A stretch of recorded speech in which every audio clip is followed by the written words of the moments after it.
Tahukah Anda bahwa ada kondisi di mana seorang pelaku dosa justru derajatnya lebih mulia dibandingkan ahli ibadah yang sombong? Pertanyaan ini mungkin terdengar mengejutkan dan berlawanan dengan apa yang sering kita pahami dalam kehidupan sehari-hari. Namun, di dalam tradisi spiritual yang mendalam, paradoks ini adalah sebuah kenyataan yang penuh dengan hikmah. Menurut ajaran agama ini, kedudukan manusia di mata Sang Pencipta tidak semata-mata dinilai dari seberapa banyak gerakan fisiknya, melainkan dari kedalaman, ketulusan, dan kebersihan hatinya. Mari kita renungkan sejenak kisah tentang seorang ahli ibadah. Ia menghabiskan siang dan malamnya dengan berbagai ritual ketaatan yang luar biasa. Berdasarkan kitab suci dan literatur klasik, ketaatan adalah jalan utama menuju cahaya ilahi. Namun, tanpa disadari, ibadah yang terus-menerus itu perlahan melahirkan sebuah penyakit hati yang sangat halus, yaitu ujub atau merasa bangga pada diri sendiri. Ia mulai merasa bahwa dirinya adalah manusia paling suci, yang paling dekat dengan Tuhan, dan memandang rendah mereka yang tidak seberuntung dirinya. Di sisi lain dari kehidupan, ada seseorang yang pernah terjerumus ke dalam lembah kelam. Hari-harinya mungkin pernah diwarnai dengan kehilafan dan kelalaian. Namun, pada suatu malam yang hening, kesadaran menghantam batinnya dengan keras. Ia merasa sangat kecil, kotor, dan tidak berdaya di hadapan kebesaran Tuhan. Rasa bersalah yang mendalam menghancurkan ego di dalam dadanya. Ia menangis, meratapi masa lalunya, dan menyadari bahwa ia tidak memiliki apapun untuk dibanggakan. Hatinya hancur berkeping-keping oleh penyesalan yang sangat tulus. Disinilah letak ujian spiritual yang sesungguhnya bagi umat manusia. Ibadah yang dilakukan oleh sang ahli ibadah, meskipun secara kasat mata terlihat sangat sempurna, pada hakikatnya telah menjadi hijab atau penghalang antara dirinya dengan Tuhan. Mengapa demikian? Karena kesombongan dan ujub telah merampas esensi dari penghambaan itu sendiri. Ketika seseorang merasa telah pantas membayar surga dengan amalannya, ia sebenarnya telah mengambil sifat kebesaran yang hanya pantas dimiliki oleh Tuhan semesta alam. Kesombongan adalah dosa batin yang fatal. Sementara itu, air mata yang jatuh dari mata sang pendosa adalah air mata kehidupan yang sejati. Menurut ajaran agama ini, rintihan seorang pendosa yang bertaubat dengan sungguh-sungguh jauh lebih dicintai oleh Tuhan dibandingkan dengan suara tasbihnya orang-orang yang sombong. Hati yang hancur karena menyesali dosa adalah wadah yang paling siap untuk menerima curahan rahmat. Di saat ia merasa benar-benar tidak pantas, justru di saat itulah pintu kasih sayang Tuhan terbuka selebar-lebarnya untuk menyambut kepulangannya. Seorang ulama dan tokoh sufi besar, Ibnu Athaillah As-Sakandari, dalam kitab Al-Hikam yang monumental, pernah menuliskan sebuah untaian hikmah yang sangat mendalam untuk direnungkan. Beliau menuturkan, terkadang Tuhan membukakan pintu ketaatan kepadamu, namun tidak membukakan pintu penerimaannya. Dan terkadang Tuhan menetapkan dosa atasmu, namun dosa itu menjadi sebab yang mengantarkanmu untuk sampai kepadanya. Pesan spiritual yang agung ini meruntuhkan sama sekali cara pandang matematis kita tentang konsep amal, pahala, dan dosa.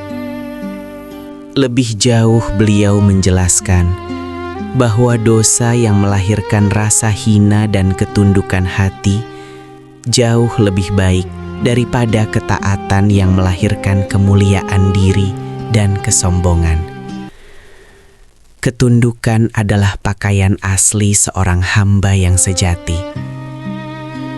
Ketika sebuah dosa membuat seseorang secara telak menyadari kelemahannya dan memaksanya untuk bersimpuh memohon pertolongan Tuhan, maka dosa tersebut telah menjalankan fungsi spiritual yang luar biasa, yaitu mengembalikan manusia pada posisi aslinya sebagai makhluk yang fakir dan selalu butuh kepada Sang Pencipta. Sebaliknya, ketaatan yang membuat seseorang merasa agung dan suci justru akan membakar habis nilai luhur dari ketaatan itu sendiri. Merasa lebih baik, lebih alim, atau lebih suci dari orang lain adalah bibit utama dari sifat iblis. Bukankah iblis diusir dari surga bukan karena ia tidak pernah beribadah? Iblis diusir karena kesombongannya yang merasa lebih mulia dari Nabi Adam. Betapa tragisnya jika seseorang menguras seluruh energinya untuk beribadah siang dan malam, namun akhirnya tergelincir pada kesalahan yang sama. Mari kita ibaratkan realitas ini dengan fenomena di alam raya. Kesombongan karena tumpukan ibadah itu ibarat sebuah pohon raksasa yang menjulang tinggi menantang angkasa. Namun ranting-rantingnya kering kerontang dan tidak menghasilkan buah apapun. Sedangkan pendosa yang bertaubat dengan sungguh-sungguh itu ibarat tanaman padi yang semakin berisi, maka ia akan semakin merunduk. Ia sangat menyadari bahwa dirinya berasal dari tanah. Ia tetap membumi, namun keberadaannya memberikan kehidupan dan manfaat yang besar bagi sekitarnya.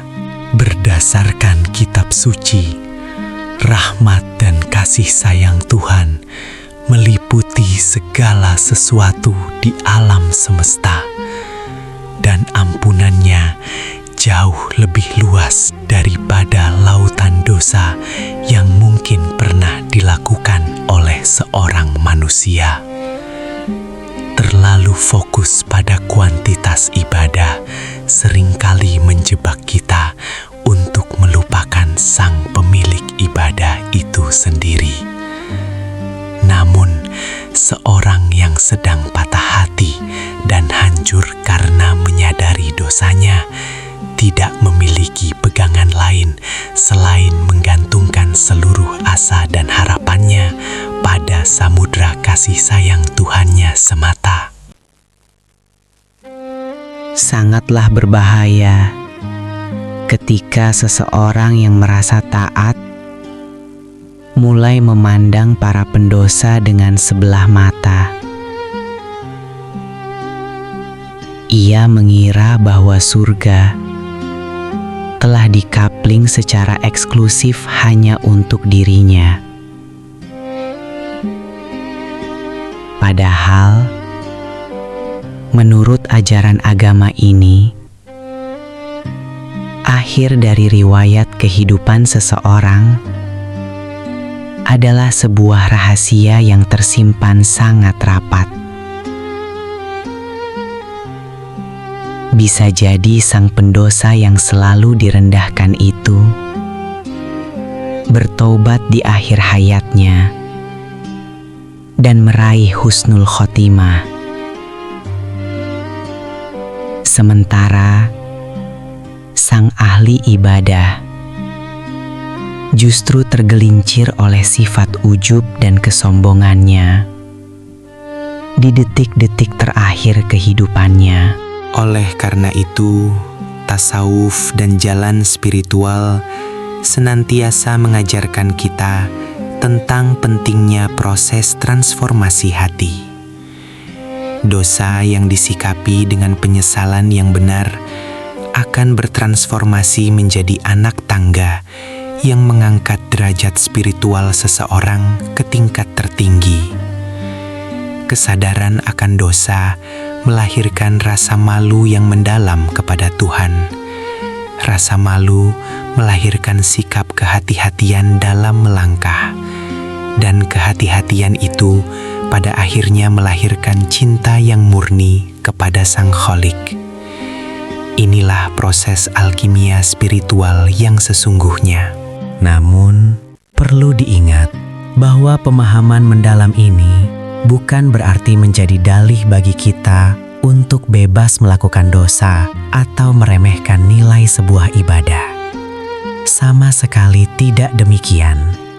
Ajaran ini sesungguhnya mendidik kita tentang keseimbangan spiritual yang sempurna. Kita dituntut untuk terus beribadah dan berbuat baik sebanyak-banyaknya. Namun, kita dilarang keras untuk membanggakannya. Kita harus selalu berjalan di antara dua sayap keimanan. Sayap rasa takut akan tidak diterimanya amal, dan sayap harapan akan luasnya ampunan Tuhan. Di penghujung renungan ini, mari kita sejenak melihat ke dalam relung hati kita masing-masing.